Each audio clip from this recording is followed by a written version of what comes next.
ગુજરાતના પનોતા પુત્ર અને દેશના યશસ્વી વડાપ્રધાન શ્રી નરેન્દ્રભાઈ મોદી સાહેબના 75મા જન્મદિવસની ઉજવણી પ્રસંગે સેવા પખવાડિયા કાર્યક્રમ અંતર્ગત ઉના શહેર ભારતીય જનતા પાર્ટી દ્વારા ઉના પે સેન્ટર કુમાર શાળા અને ઉના પે સેન્ટર કન્યા શાળા ખાતે ચિત્રકળા સ્પર્ધાનું આયોજન કરવામાં આવ્યું હતું। ચિત્રકળા સ્પર્ધામાં વિદ્યાર્થીઓને 1 થી 3 નંબર આપવામાં આવ્યા હતા।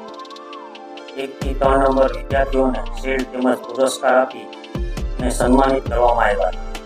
આ કાર્યક્રમમાં ઉનાના માનનીય ધારાસભ્ય શ્રી ભાળુભાઈ રાઠોડના પુત્ર શ્રી વિજયભાઈ રાઠોડ, જિલ્લા બક્ષીપંચ મોરચાના મહામંત્રી શ્રી વિનોદભાઈ બામણિયા, ઉનાના યુવા અગ્રણી રસિકભાઈ ચાવડા, શહેર ભાજપ પ્રમુખ શ્રી મનીષભાઈ કારિયા, ઉના નગરપાલિકા પ્રમુખ શ્રી પરેશભાઈ બામણિયા, પૂર્વ શહેર ભાજપ પ્રમુખ શ્રી મિતેશભાઈ શાહ, શહેર ભાજપ મહામંત્રી કાંતિભાઈ છગ, નગરપાલિકા સદસ્ય શ્રી ચંદ્રેશભાઈ જોશી, અલ્પેશભાઈ બામણિયા તેમજ ભારતીય જનતા પાર્ટીના કાર્યકરો ઉપસ્થિત રહ્યા હતા।